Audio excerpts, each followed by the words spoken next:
주말에 가족이나 연인과 외식할 때 많은 분들이 온라인으로 맛집 검색을 하지요. 특히 젊은 층들은 SNS상의 맛집 탐방기를 자주 살펴보는데요. 그런데 이 맛집 소개글에는 광고가 숨어 있다고 합니다. SNS에 퍼져 있는 거짓 정보와 은밀한 광고를 팽재용 기자가 현장인에서 취재했습니다. 젊은 층이 많이 찾는 서울 홍대 입구역 주변입니다. 스마트폰으로 맛집을 검색해 찾아가는 사람들을 쉽게 볼 수 있는데요. 특히 10대부터 40대까지 많이 사용하는 소셜 네트워크 서비스인 페이스북의 맛집 후기는 좋은 참고 자료로 활용됩니다. 사람들의 공감을 표시하는 좋아요 클릭수가 높은 집은 줄을 서야 할 정도로 인기가 좋습니다.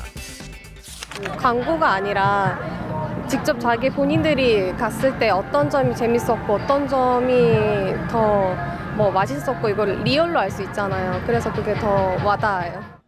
음식점뿐만이 아닙니다. 페이스북에서는 화장품, 숙박업소, 심지어 영어학원 추천글들도 곳곳에서 볼 수 있습니다. 그런데 이 정보들에는 한 가지 비밀이 있습니다.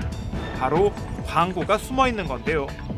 유명한 집이 아니어도 돈만 내면 최고 맛집으로 글을 올려주고 입소문이 나게끔 만들어주는 겁니다. 이런 일을 도맡아 해주는 홍보대 행사도 국내에만 100여 곳이 넘는 것으로 추정되는데요. 어떤 방식으로 광고를 만드는지 알아보기 위해 직접 통화해봤습니다. 이 대행사는 요즘 모든 맛집은 다 작업이 돼 있는 것으로 봐도 된다며 추천글부터 댓글 관리까지 해준다고 설명했습니다. 저희가 보유하고 있는 게 보통 한 40만에서 50만 명이 팔로우하고 있는 서울 근교 혹은 이제 서울로 많이 오는 페이지 그런 쪽에다 이제 무작위로 배포를 진행을 하는 거예요. 방식은 교묘했습니다. 유명 맛집 베스트 3글을 작성하면서 1위와 3위는 기존에 알려진 음식점을 선정하고 2위에 광고 업체를 끼워 넣었습니다. 홍보 대행사에서 직접 받은 견적서입니다. 광고비 내용이 자세히 나와 있는데요. 페이스북의 한 달 관리비는 200만 원, 인스타그램은 150만 원입니다.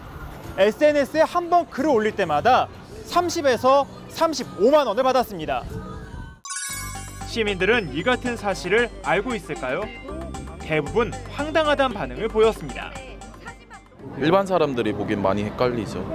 막상 가보면 이제 광고한 내용이랑 많이 틀리고 그러니까 좀 실망을 많이 하죠. 지난 1월 돈을 받고 인터넷에 추천글을 써주던 파워 블로거들이 무더기로 적발된 일이 있었습니다. 소니코리아, 보령제약 등의 광고주들은 시정명령과 함께 6,700만 원의 과징금을 부과받았는데요.